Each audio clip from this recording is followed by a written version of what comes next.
Tonight's story isn't real. It can't be. So before we dive into whatever weird tale your subconscious signed up for tonight, go ahead and switch off the lights. Turn your fan to gently whisper into the void. Curl up in whatever position makes you look like a confused shrimp. And if your eyes are still open for some reason, know this. Subscribing right now may improve your sleep by exactly 0.6%. That's not science. That's vibes. So hit the subscribe button, maybe tap the bell. Don't worry, it won't ring. You're trying to sleep. And now, let's begin tonight's utterly useless, completely unnecessary, and beautifully ridiculous tale. It all started with a spoon. Not an especially shiny spoon, not even clean to be honest. It had peanut butter on it, crunchy kind, and it was just sitting there on a desk next to a folder labeled Secret Plans Do Not Lick. This was Elon Musk's desk.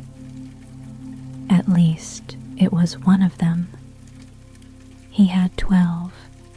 11 were in a warehouse somewhere in Nebraska that he forgot he owned. But this one was in his thinking tent. You see, Elon didn't like offices. Too many rectangles. He preferred his tent. A big, cozy one in the middle of a goat field somewhere near the outskirts of... Well, it doesn't matter. The goats weren't his. They just liked the Wi-Fi. Anyway, back to the spoon. Elon was staring at it, deeply, like it was the answer to a question he hadn't asked yet. He had been awake for 39 hours, possibly 93. Time gets fuzzy when you replace sleep with almond butter and power naps on inflatable furniture. He sighed. "She understands me," he whispered, still staring at the spoon. But he wasn't talking about the spoon. Not really. He was talking about satellite number 847B, a low-orbit communications satellite that had been launched 2 years ago. He once sent him a weird, glitchy emoji that vaguely resembled a duck doing taxes. From that moment on, he just knew. They had a connection. Invisible, strong, mostly Wi-Fi.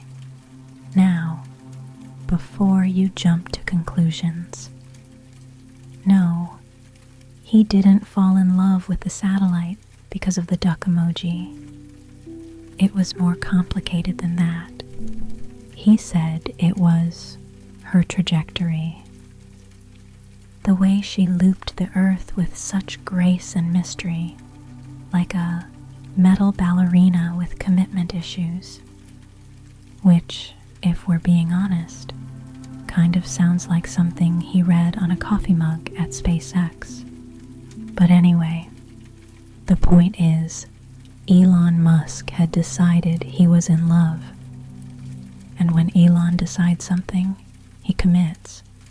Just ask the 3,000 people who received flamethrowers in the mail that one time. It was a chilly Tuesday night, or maybe Wednesday morning, when he wrote the proposal. Not on paper. That's for quitters. He used the side of a cardboard box with a purple crayon he found inside a microwave. The proposal was 6 words long. "Dear satellite, will you marry me?" He underlined marry 3 times, which in crayon terms means, "I mean this, bro." Then, satisfied, he folded the box badly, tied it to a balloon shaped like Garfield and whispered, "Deliver this to my girl." The balloon did not move, because that's not how mail works. But Elon just stood there, smiling as the balloon bumped softly against the ceiling of his tent for 3 hours. He said it was part of the symbolic launch phase, whatever that means. Eventually, he knew he had to make it official. A wedding, a real one, legal, debatable, romantic, questionable, important, not. But did that stop him? Not even a little. He called a meeting. His assistant, a large talking crow named Gerald, who may or may not have been real, wrote the guest list in pancake syrup. Here's who was invited. One magician from Cleveland, specialty levitating omelets. A confused judge who thought he was booking a cruise. 8 backup dancers from a failed boy band called Moisture. The goat from earlier, he declined. Jeff Bezos, he RSVP'd meh. And a hologram of Elon Musk, just in case the real one wandered off. The venue, an abandoned trampoline park in North Dakota, because gravity is overrated, he mumbled, stuffing gummy bears into his shoes. Now, around this time, someone probably should have stopped him. There were many signs, like the custom tuxedo he had made for the satellite, size, unwearable, or the vows he kept practicing to his microwave, or the tweet he posted at 3:14 a.m. that just said, "She gets me, Orbit Bay." But no one said anything, because honestly, people were tired. Very tired. He talks a lot, you know. So the plan moved forward.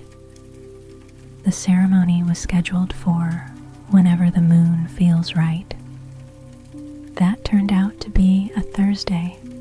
Malay aindu mupattumundru. Right after soup. Guests began arriving via hover scooters, helium blimps, and in one case, a very determined goose. The trampoline park smelled like expired pizza and unresolved dreams. Elon loved it. He said it smelled like innovation. Everyone was handed a kazoo and a helmet made of spaghetti strainers. Not for safety, just vibes. Gerald the Crow officiated, wearing a tiny judge wig made of lint. He cleared his throat, somehow, and began the ceremony. "We are gathered here today to witness the confusing union between this man and that thing." He pointed to the sky. Everyone looked up, except the hologram. It just blinked politely. There, twinkling in orbit, was satellite number 847b, unaware, unbothered, busy doing her job. Elon held up a walkie-talkie and whispered, "Say I do." Static, more static. Then, by pure cosmic coincidence, a burst of signal came through. A garbled robot voice said, "Battery low, recalculating." Elon fell to his knees. She said yes. Everyone cheered, except the goat. He still wasn't there. Now, it's worth noting something important here. There is no legal precedent for marrying a satellite. There's barely legal precedent for marrying a blender, and even that case was dismissed due to a lack of toaster. But Elon had already printed the shirts. They said, "Satellitely taken, available in 3 colors and 400 sizes." He wore it proudly, even as the ceremony descended into chaos. The trampoline floor collapsed. The hologram short-circuited and kept yelling, "Spaghetti mode, activated." The confused judge started playing the tuba for no reason. Someone brought soup, but it was cold, very cold. And above it all, satellite number 847b continued orbiting, quietly, peacefully, completely oblivious, sending signals to Antarctica and Kazakhstan, and probably wondering why someone tried to fax her a wedding ring made of aluminum foil and chewing gum. Eventually, the guests left. Some by scooter, some by goose. Elon stayed behind, lying on his back in the ruins of Trampoline Zone. Helmet still on, eyes closed, whispering softly to the stars. She'll come back around in 90 minutes, she always does. And maybe she did, maybe she didn't. The sky doesn't tell secrets. It just spins. And Elon, well, he curled up like a confused shrimp and slept for the first time in 6 days.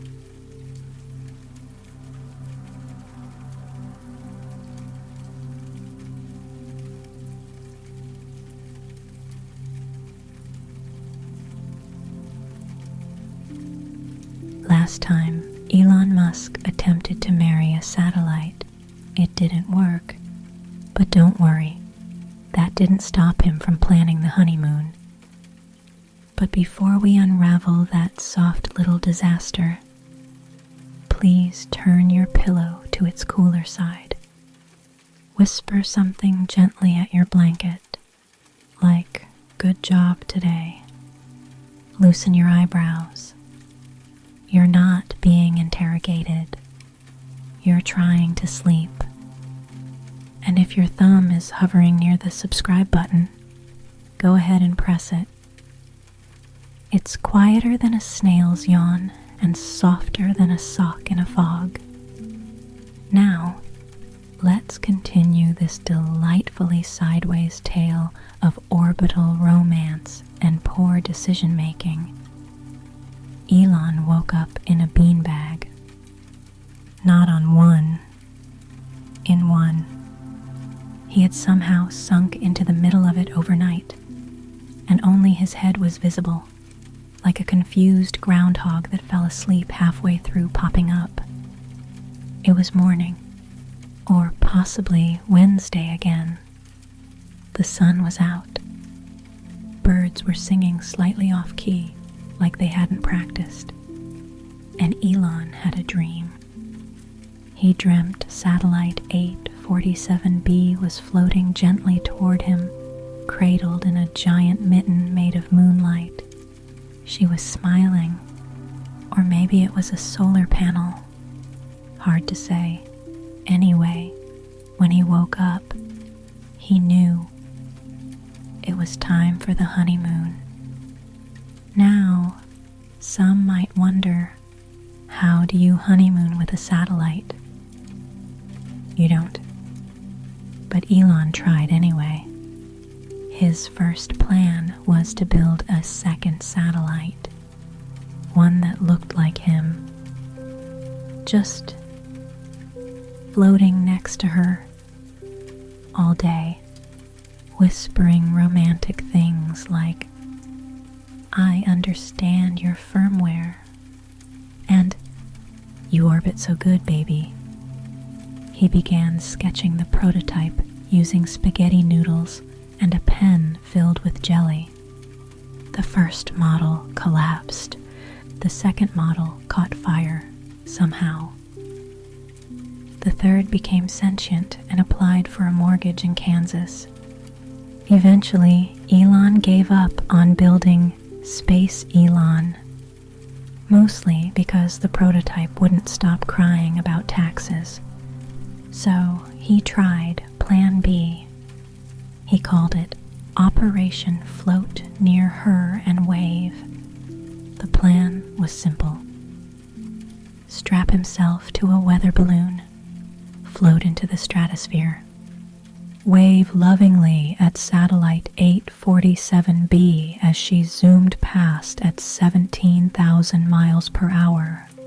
Very romantic, also very cold, also very medically not advised. But Elon wasn't concerned. He had a scarf and a large thermos filled with lukewarm orange juice, and a helmet that was actually just a salad bowl with glitter on it. He launched at sunrise from a hill that may or may not have been a sleeping camel. The balloon rose slowly, wobbling like a thoughtful potato. Higher, higher, still higher, until Elon could see the curve of the earth and the shape of several unreturned Amazon packages. He clutched his scarf tighter. He was cold. His toes were cold. His brain was also cold. He tried to keep warm by humming the Windows XP startup sound over and over again. Do-do-do, dum-dum. The air was thin. His thoughts were thinner. But his heart, still orbiting, still hopeful. And then she appeared. Satellite 847b, gliding across the sky like a shiny mosquito with a secret. She wasn't close, not really, but close enough to sparkle, close enough to pretend. Elon waved softly, like a child saying goodbye to a popsicle. The satellite did not wave back because she had no arms, because she was a satellite. But Elon swore, he swore, he saw her twinkle slightly harder than usual. And that was enough. That was love, or altitude sickness. Sometimes they look the same. The honeymoon lasted 11 minutes. That's how long the balloon stayed afloat before a passing bird, possibly named Craig, pecked a tiny hole in it. Elon began descending, not gracefully. He spun, he twirled, he dropped his thermos. It hit a goose. The goose was fine, but now it holds a grudge. Eventually, Elon landed in a field full of cows who were judging him. He could tell. Their eyes said, "This again?" He unstrapped himself, brushed off some sky, and whispered. We connected. Back at base, which was just a couch behind a Denny's, Elon began writing in his journal. A large leather-bound book titled Memos to Future Me, Please Don't. He wrote, honeymoon status, windy, feelings, still in love, possibly frostbitten, next steps, more snacks, also love, but snacks first. He stared into the distance. There wasn't much there, just a billboard that said, "You can't marry a satellite, bro." Coincidence? Maybe, but Elon saw it as a challenge. He stood up, put on his glitter salad helmet again, and declared to no one, "Then I'll marry her legally through Space Court." Now, you may be asking, what is Space Court? Nobody knows. Elon made it up while chewing on a sticky note. But in his mind, it was a floating courtroom orbiting between Earth and somewhere very lawsuity. It had zero gravity. Lawyers wore capes. Judges spoke in riddles. The jury was just a single confused turtle. And Elon was going to submit his marriage proposal there, electronically, using something he called the Love Fax 9000. He built it from a broken toaster, 3 smart TVs, and a can of beans that made dial-up noises when shaken. He plugged it in, turned it on, and immediately short-circuited half the grid in Montana. But also, it worked. A legal document, written entirely in Comic Sans, was now slowly transmitting into space, 1 pixel at a time. It read, "Dear Space Court, I, Elon Reeve Musk, hereby request authorization to marry Satellite 847-B. She is beautiful. She spins real good. Please consider." I drew a cat below for vibes.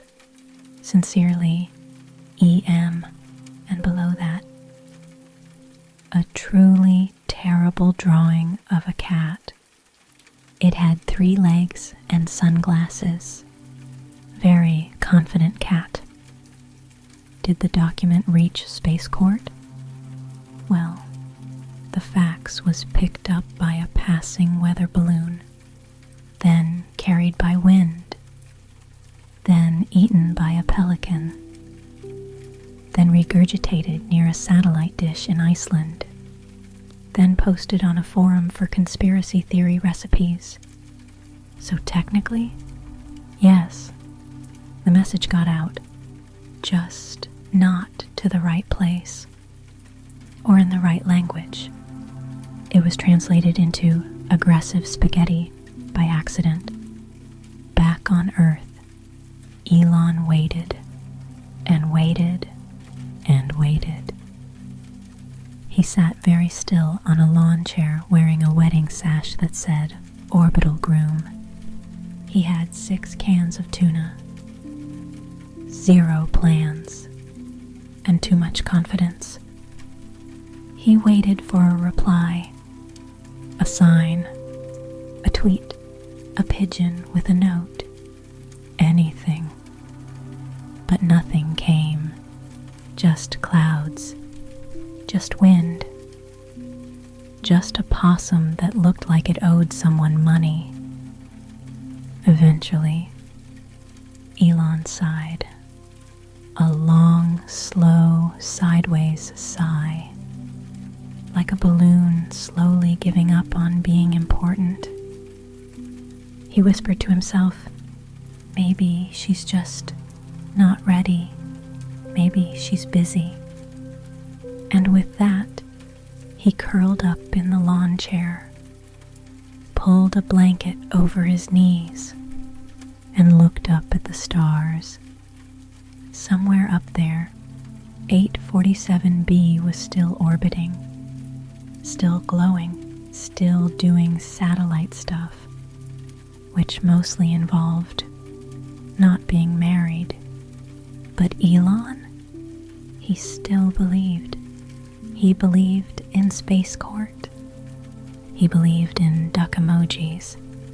He believed that maybe, just maybe, love didn't have to make sense, because sometimes love is just a man, a lawn chair, a can of tuna, and a satellite that doesn't even know your name.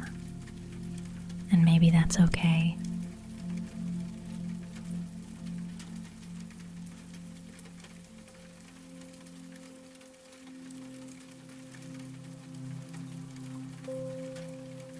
Welcome back, strange dreamer. If you're still awake, you either have questions or your pillow betrayed you. But before we unravel another sleepy loop of quiet absurdity, gently poke your blanket and whisper, "Protect me, fabric beast." Let your arms flop wherever they want. Elbows are free tonight, and breathe like a bored cloud. If your phone is still glowing faintly in the darkness, you can press subscribe. It's quieter than socks on moss, and possibly improves REM sleep by a fraction of a maybe. No science, just sleepy vibes. Now, let's return to a man who wanted to marry a satellite and still refuses to accept that she might be a little busy right now. When we last left Elon Musk, he was curled up in a lawn chair, wrapped in a blanket, eating tuna straight from the can, and whispering things like, "She gets me," to the sky. Nothing unusual, just a man in love with a satellite that never responded. But Elon wasn't discouraged. He believed love was like Wi-Fi. Sometimes the signal just dropped.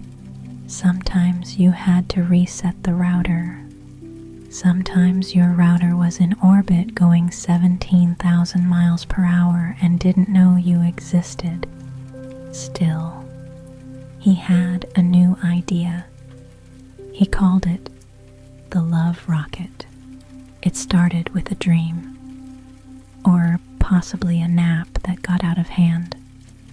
In the dream, he was floating through space on a couch, a soft burgundy couch, the kind that smells like forgotten granola. Next to him was satellite 847b, except she had eyelashes, which she blinked very slowly. And also a tiny purse, dream logic. They were holding hands, even though neither of them technically had hands. And they were humming the same song, that one weird default ringtone that nobody ever uses, but everyone recognizes.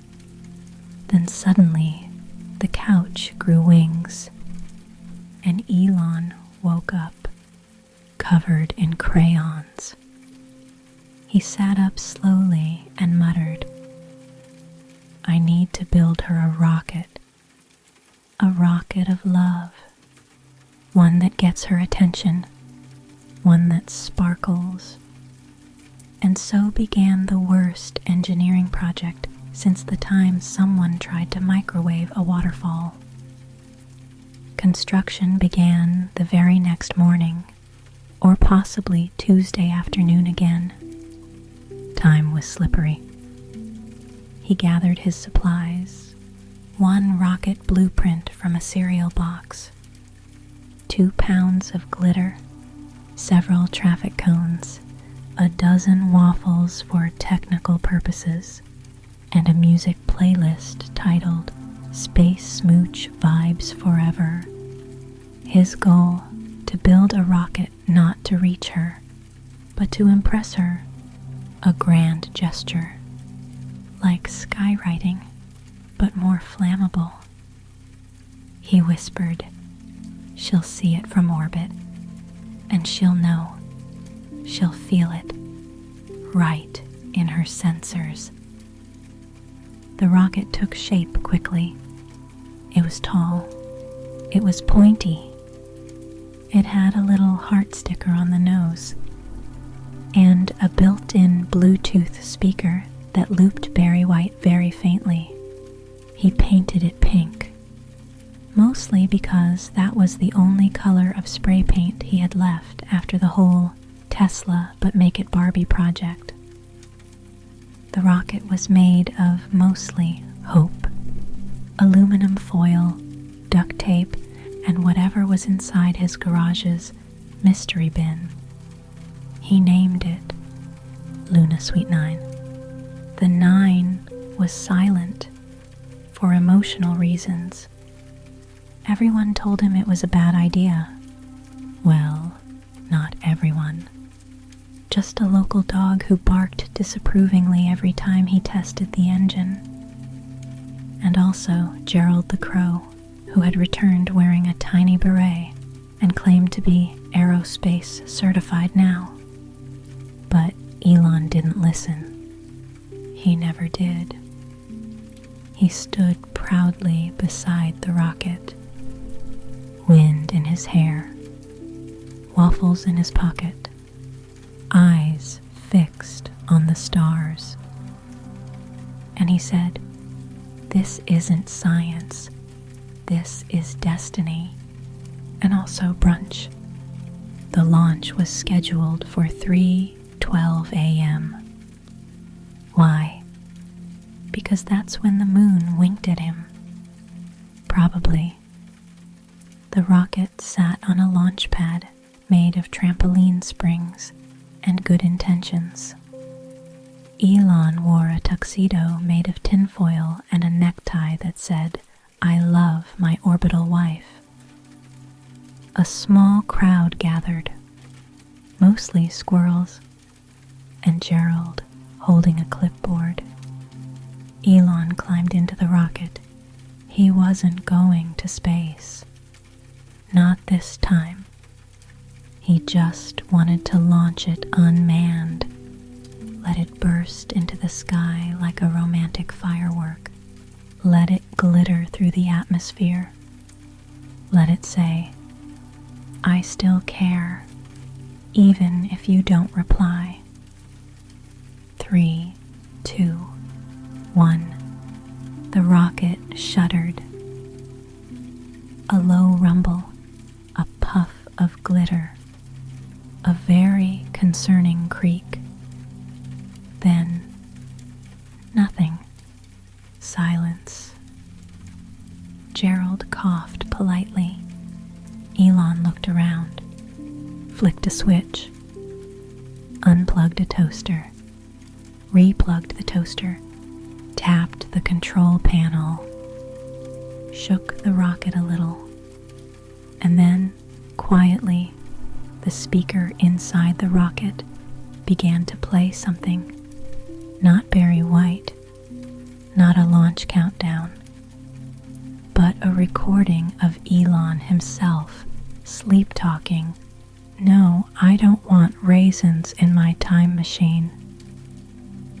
The rocket refused to launch because, in his rush to finish it, Elon had accidentally filled the fuel tank with orange soda and positive affirmations. It was too gentle to fly. Defeated, Elon sat on the grass.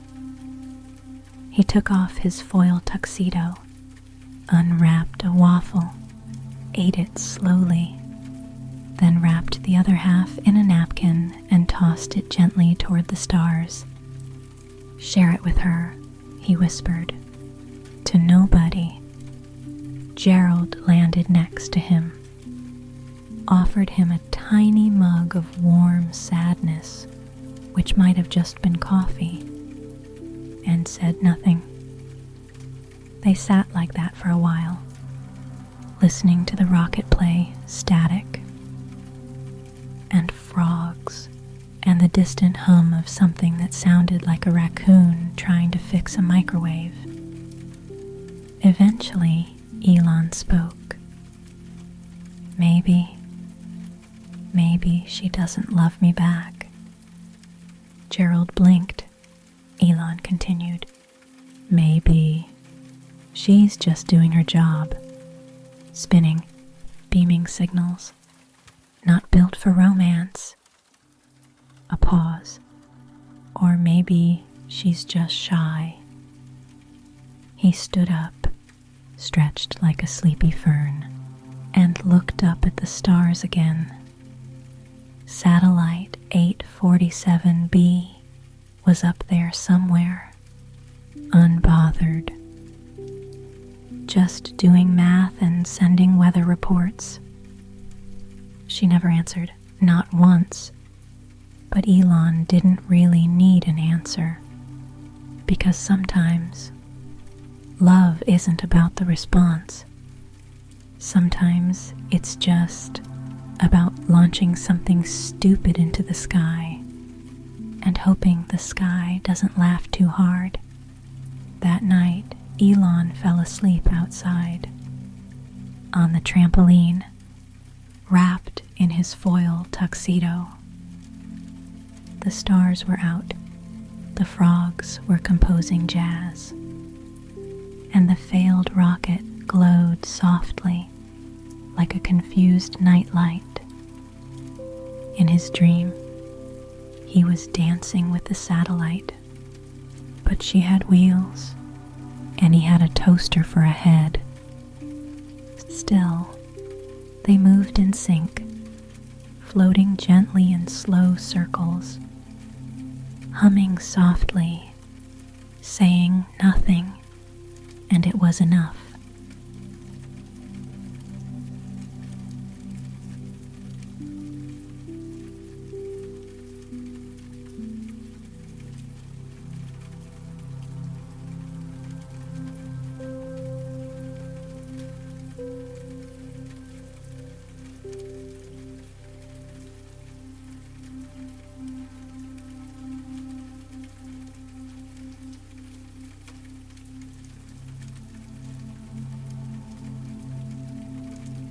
Welcome back, Stargazer. You've made it this far, so you must be either deeply relaxed or too polite to leave. Before we continue, let's prep for the journey inward. Tuck your feet in. You've done enough today. Let your jaw unclench like a sleepy sandwich. And if you're still awake, pretend you're not. It helps.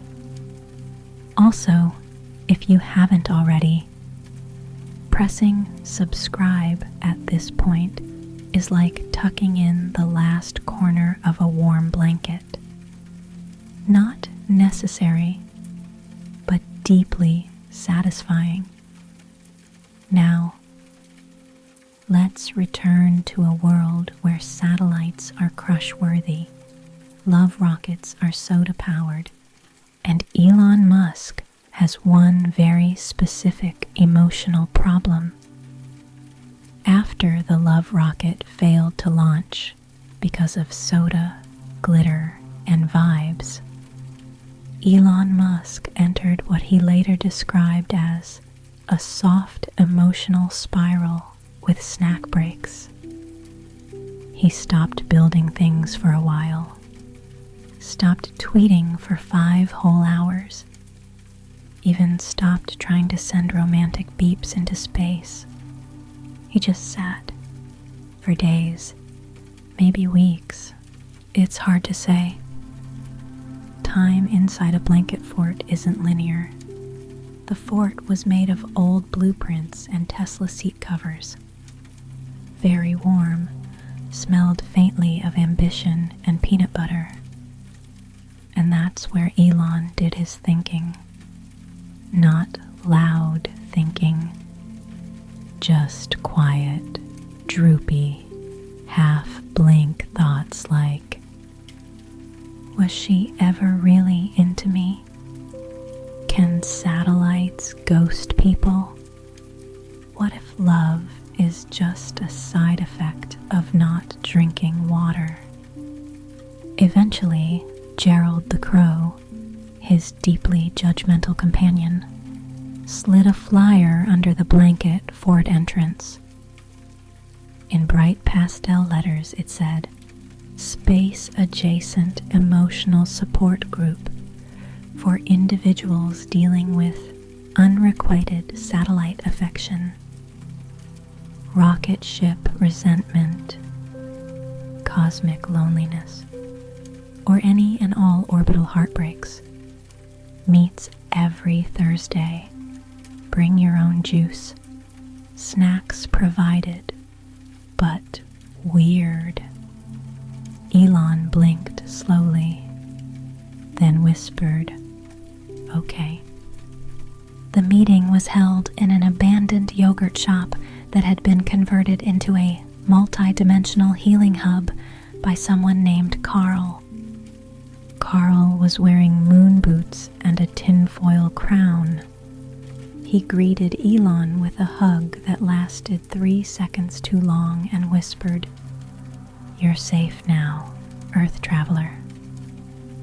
Inside, there were bean bags arranged in a circle, salt lamps in all the wrong places, and a suspicious smell that felt like lavender but probably wasn't. 7 people were already there. Here's a partial list. Linda, who fell in love with the Mars rover and now only speaks in beep codes. Trevor, who believes the sun is his dad, but like emotionally. Gina, who tried to marry a black hole, but it ghosted her aggressively. And Greg, who once made out with a telescope and refuses to explain further. Elon sat down in the only remaining beanbag. It made a noise that sounded like regret, which felt right. Carl clapped his hands. "Welcome, space hearts. Tonight we share, we heal, we emotionally defrost." Then he pulled out a didgeridoo made of bamboo and sadness and played one long, awkward note that rattled everyone's teeth slightly. Then came the talking part. Everyone took turns. Trevor cried into his juice. Linda tried to fax a love letter to NASA. Gina brought a sock puppet named Professor Gravity. When it was Elon's turn, he sighed. Deep, slow, long enough that a nearby plant wilted slightly. He said, "She's up there, spinning, doing her job, and I just keep thinking maybe she sent me a sign. But what if it was just a firmware update?" Carl nodded with the slow wisdom of someone who once tried to marry a lava lamp. "Have you written her a love song?" he asked. Elon blinked.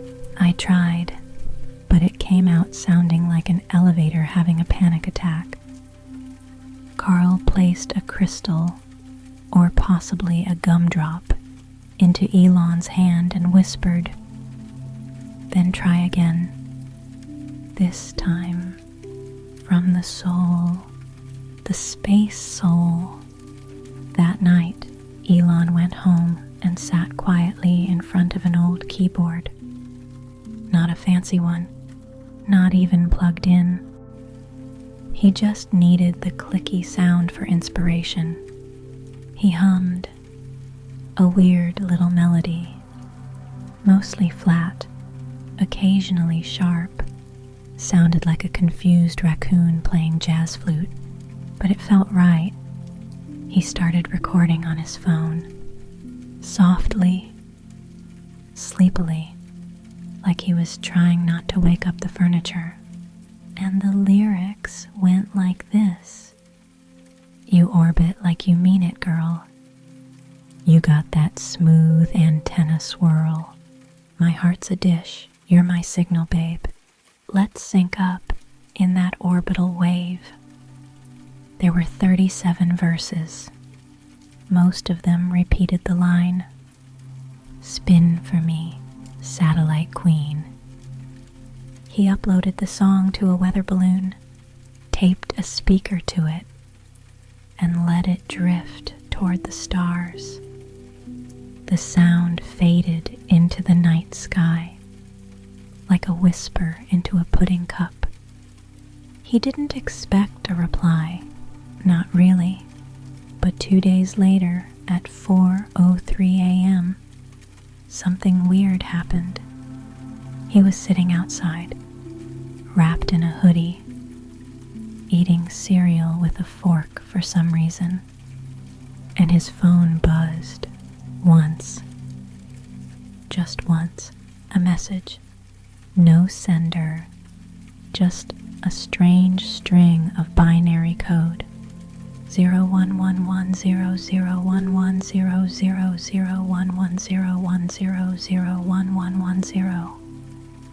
He stared at it, translated it. It spelled spin. That was it. Just that word. No explanation. No location. Just spin. Elon blinked slowly, fork halfway to his mouth.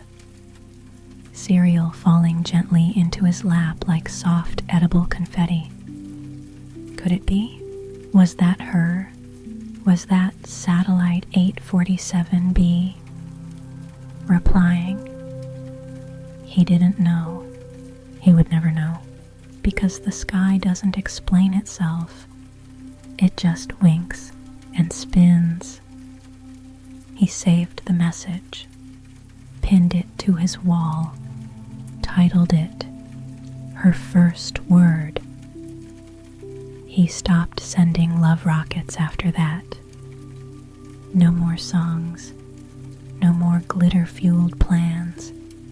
Instead, every night, he would just sit outside, under the stars, wrapped in a soft hoodie, watching, waiting, not expecting anything, just being near her, even if near was a lie, even if she was just a speck of metal floating in the black, even if the message was a glitch from a passing drone. He didn't care. It was enough to believe, to wonder, to sit very still in the darkness and think, maybe she's spinning because she's happy.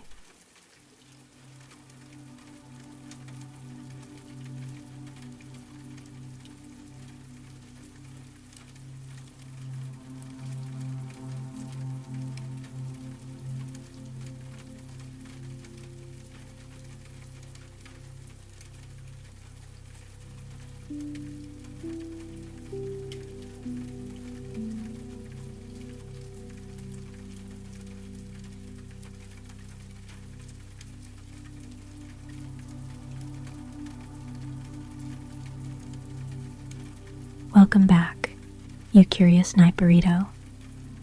You've made it to chapter 5. At this point, you've either fallen asleep 3 times or you're emotionally invested in a man's quiet romance with a satellite. Either way, well done. Before we begin, breathe like you're trying not to wake a loaf of bread. Let your spine melt into whatever surface you're glued to. And remind your eyelids that they are, in fact, allowed to give up. If your finger is hovering over the subscribe button, just press it. It's like a cosmic hug from a marshmallow that pays rent on time. Now, let's continue our tale, where Elon Musk, after failing to legally marry, romantically woo, and musically impress a communications satellite, still wasn't done. Not even close. because in Elon's mind, there was still one thing left to do: the wedding cake. Now you might say, "But Elon, you're not legally married.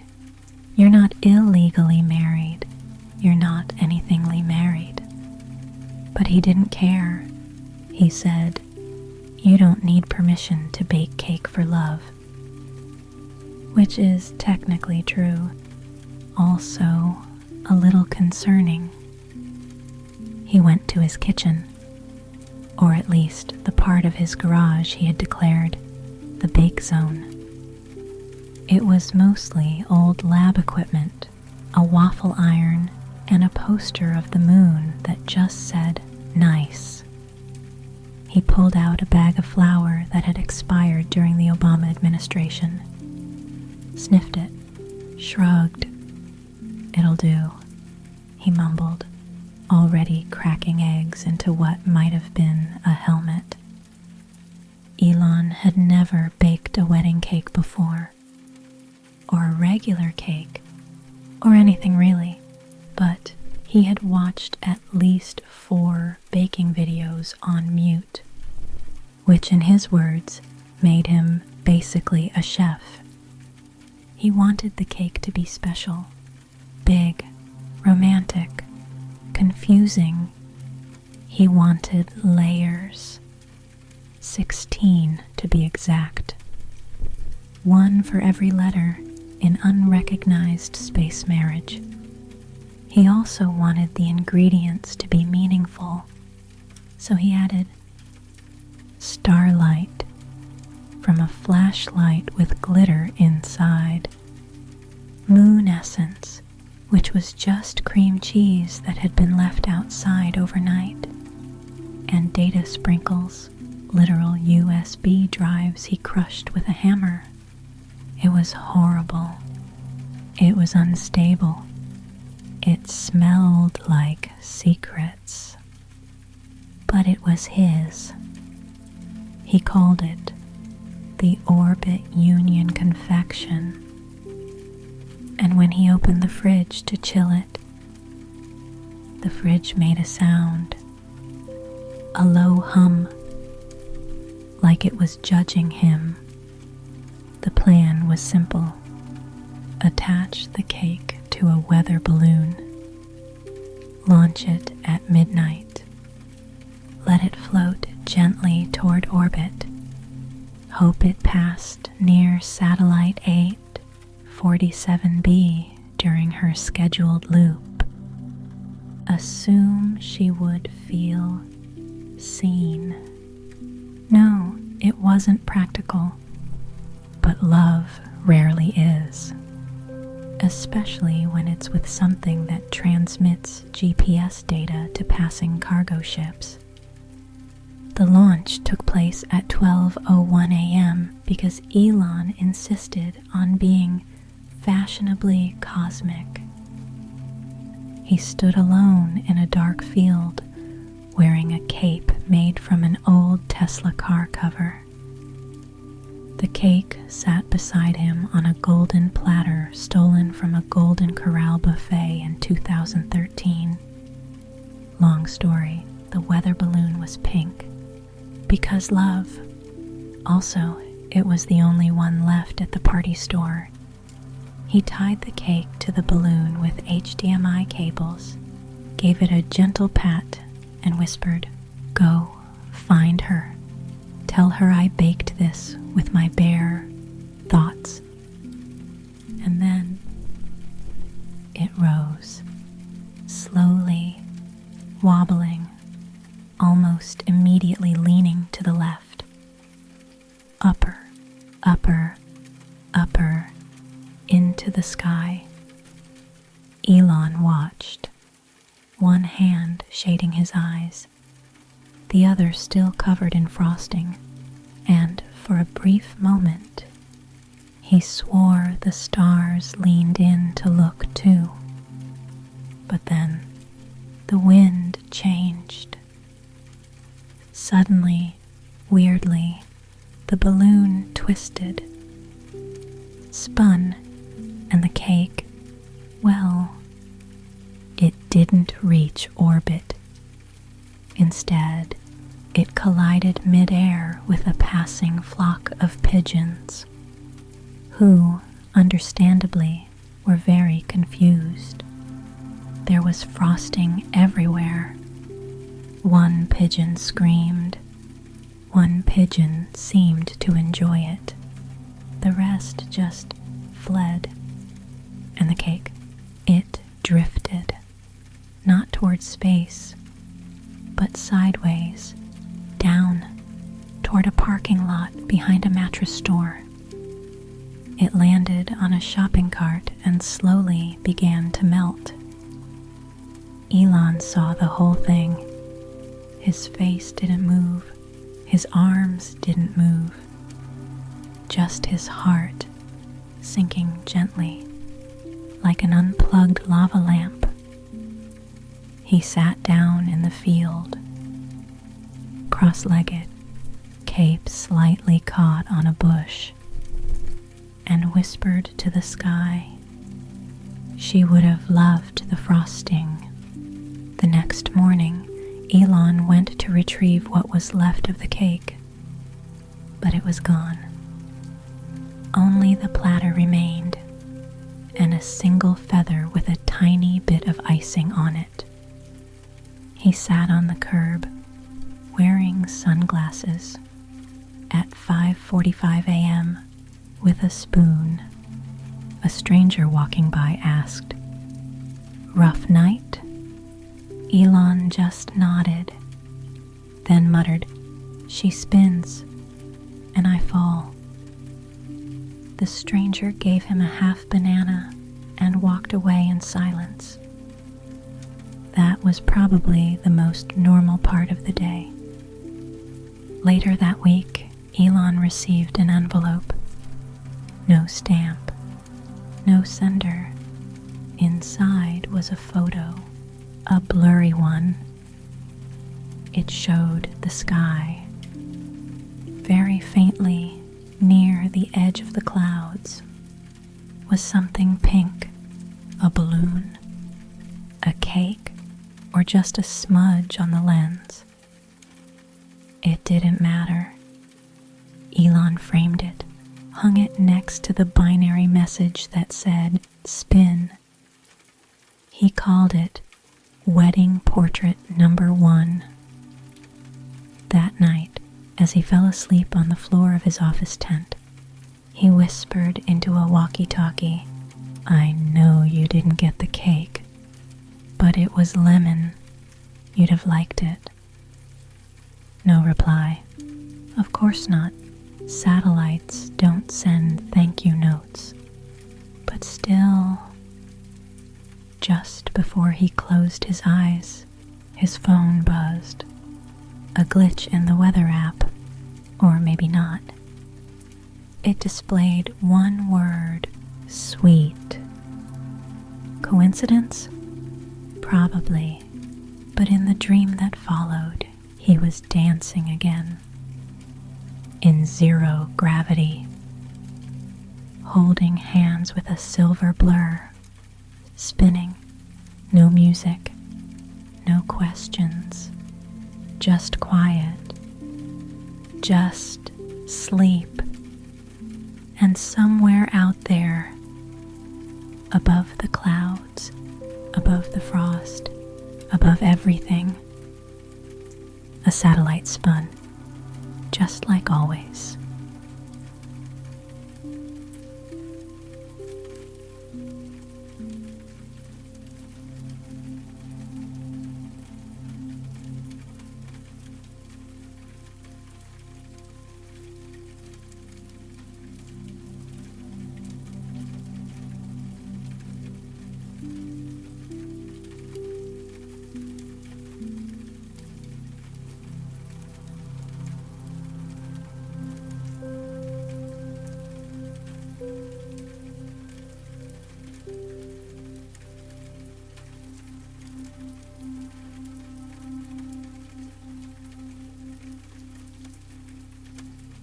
Welcome back, you soft-shelled thought turtle. 6 chapters factors in, and reality is just optional now. You don't have to understand. You just have to be. Before we drift further into the mental gravy of tonight's tale, let your eyebrows go limp. Seriously, let them rest. If your toes are curled, uncurl them.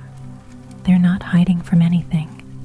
And if you're still awake for reasons unknown, just know this.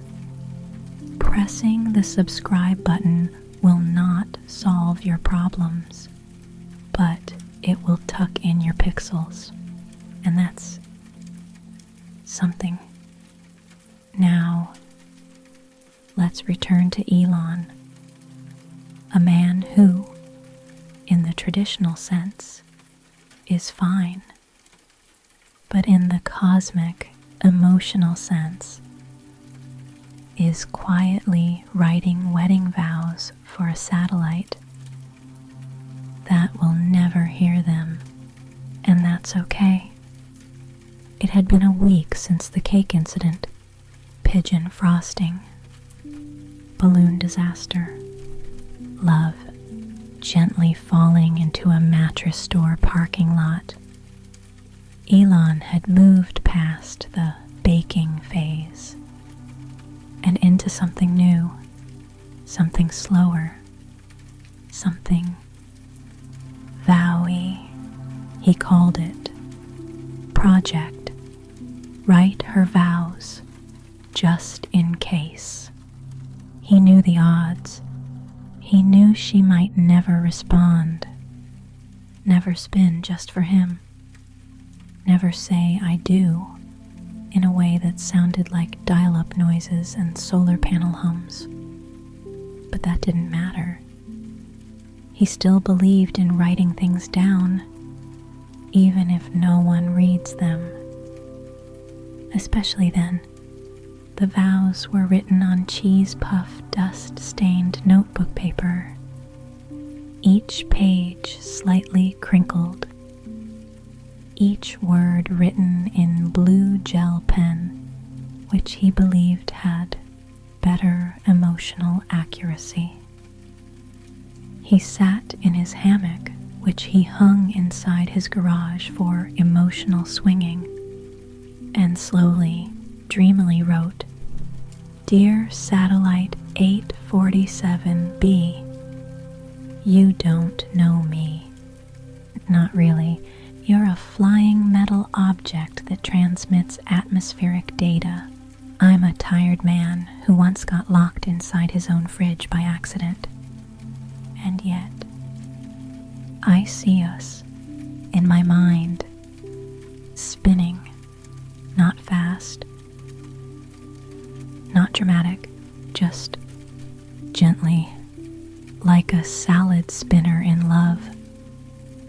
He paused, took a bite of something unidentifiable but orange, then continued. If we were married, I'd promise not to update your firmware without asking first. I'd listen when you beep. I'd support your orbit, even when you get a little wobbly. I'd stand on Earth, tiny, squishy, and cheer you on as you zip around the planet like a romantic frisbee. I don't need anything back. Not a signal, not a binary whisper, not even a sparkly satellite wink.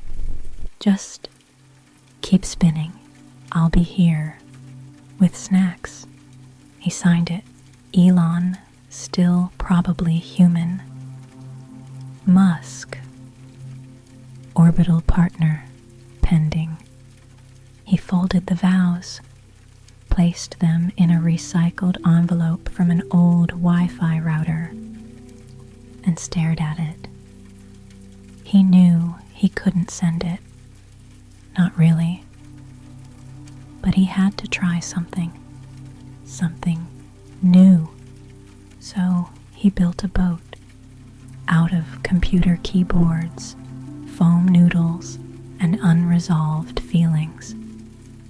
He called it the SS Quiet Effort. He placed the envelope inside a plastic bottle, wrote to her on the outside, and gently set it afloat on a small pond near his office. The bottle floated 10 feet, then stopped. A duck sat on it, and just like that, the vows were officially undelivered. And Elon, he just shrugged. "Yeah," he whispered, "that feels about right." Later that night, while warming his feet near a glowing electric toothbrush for some reason, Elon got an idea. A weird one. But then again, what isn't these days? What if he made a second set of vows?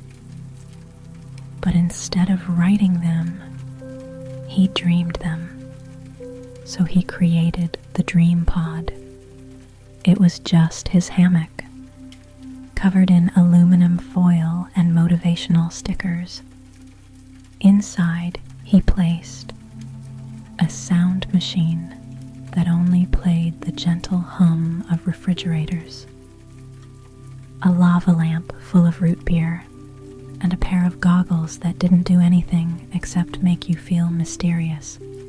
He climbed in, breathed slowly, let his mind go soft, and whispered, "Take me to her." Subconscious. Then he fell asleep. In the dream, he was floating.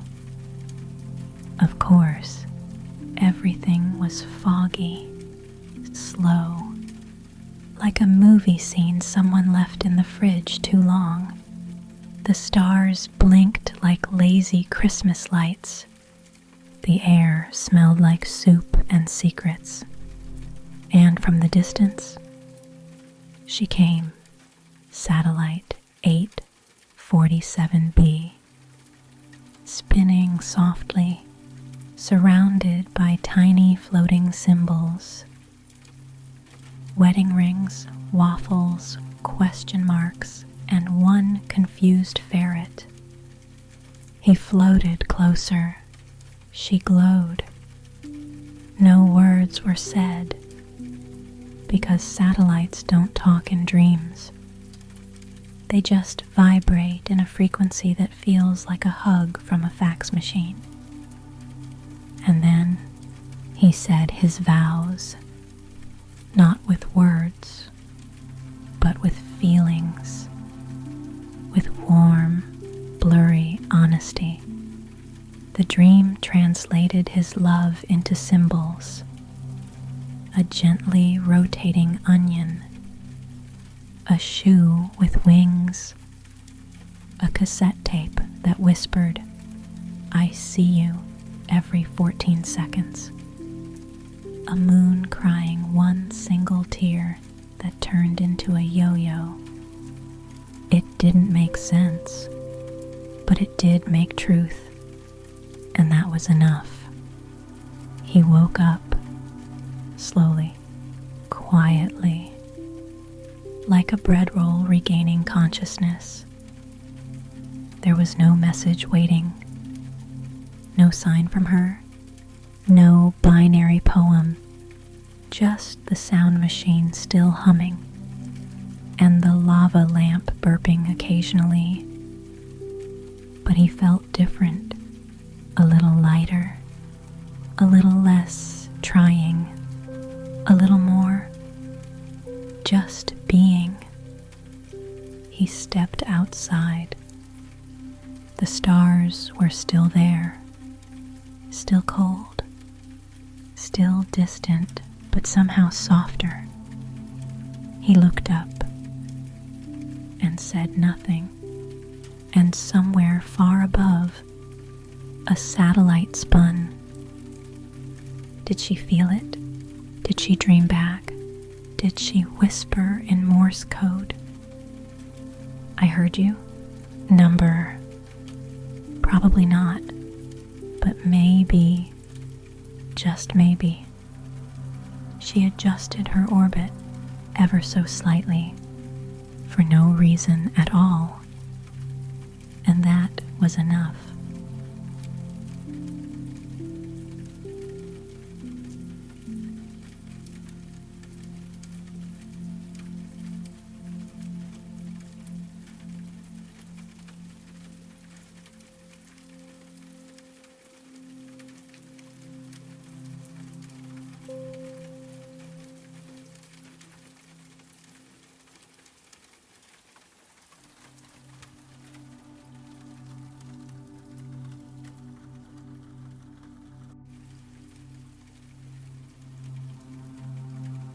Welcome back, gentle pebble in a quiet pond. You made it to the last chapter, which means your mind is probably very close to floating away. And that's exactly where it should be. Before we settle down for this last slow step, let your body feel like a melting candle. Imagine your thoughts as drifting feathers, floating far from here. And if the subscribe button still calls softly to your fingertips, tap it once, then let it go. No noise, no rush, just a quiet nod. Now, let's visit Elon Musk one last time. The satellite had long since drifted into memory. The toaster had found love. The inanimate Hearts Club thrived in small, kind ways. But Elon still felt a pull, not a restless pull, more like a gentle tug on a dream thread. So he did the most Elon thing he could think of. He opened a soup stand. On the moon, it wasn't a big stand, just a small lunar kiosk painted soft blue, with a hand-painted sign that said, "Cosmic Soup, served with a side of silence." No customers came, except sometimes, in the lunar twilight, he swore he saw a small satellite silhouette pass overhead, spinning slowly, winking. Or maybe it was just the sun. He spent his days stirring pots of soup that tasted like forgotten dreams. Made flavors like nebula noodle, a little salty, a little starry, orbit oatmeal, surprisingly filling, vaguely mysterious. Black hole broth, very dark, mostly water, somehow comforting. He talked to no one, except the moon rock that sat beside the stove. He named it Marvin. It never answered, which was fine. At night, he looked up. Sometimes the stars blinked back. Sometimes the toaster hummed quietly in his dreams. Sometimes the moon told stories in its own slow language.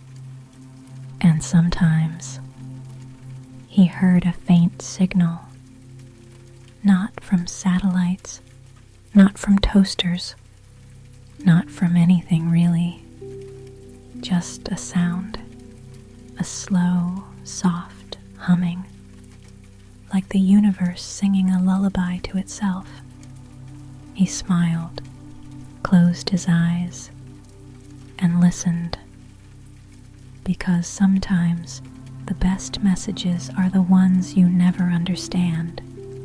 And now, before we say goodnight to Elon, the satellite, the toaster, the soup, and you, here is a little chant, a soft, sleepy chant to to help you fall deeper, to help you drift farther, to help you dream softer.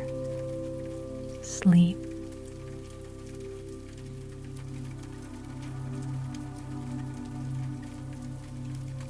Sleep.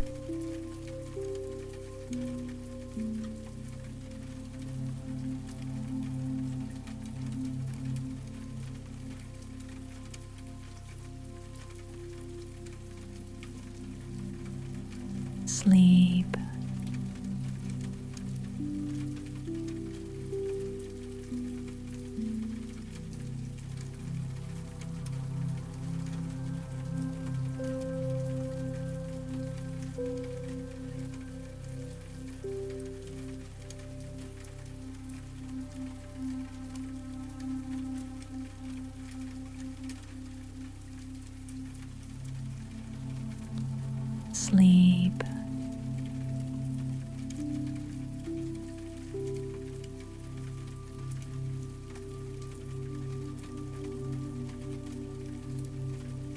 Sleep.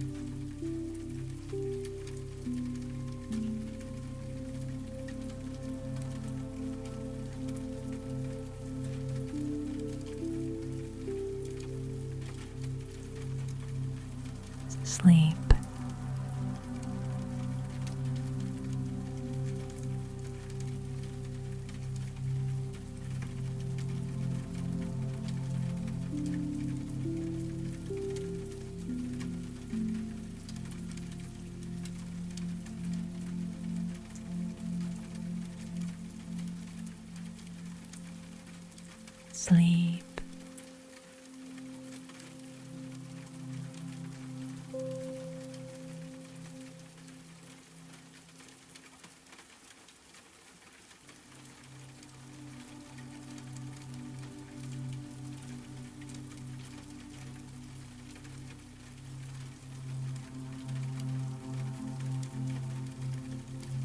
Sleep.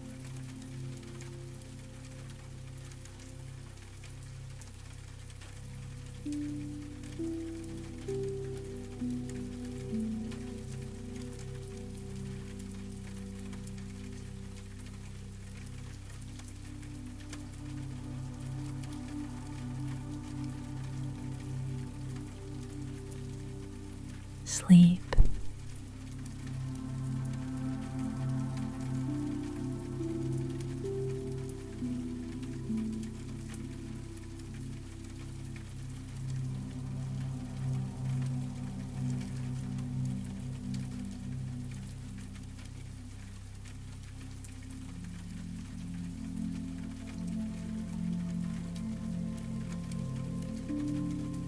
Sleep.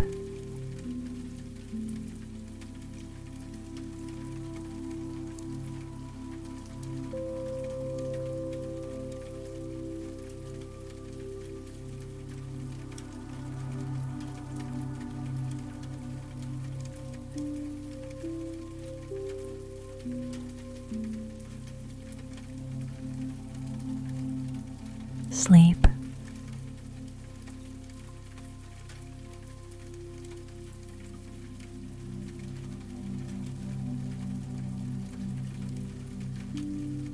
Feel your body relax, your breath slow, your thoughts quiet. Sleep.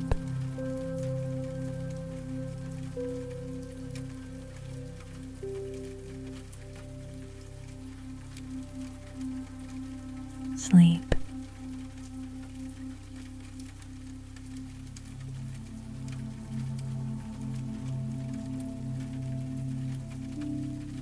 Sleep.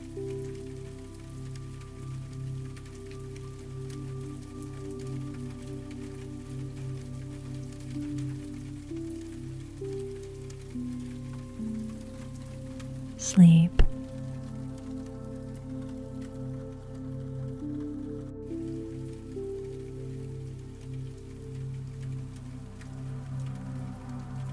Software gentle, endless sleep.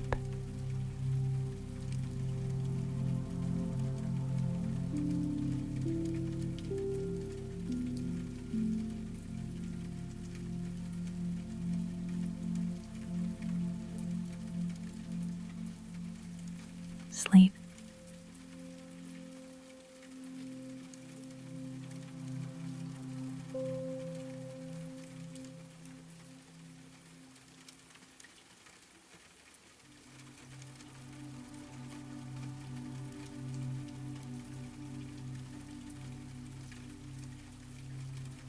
Sleep.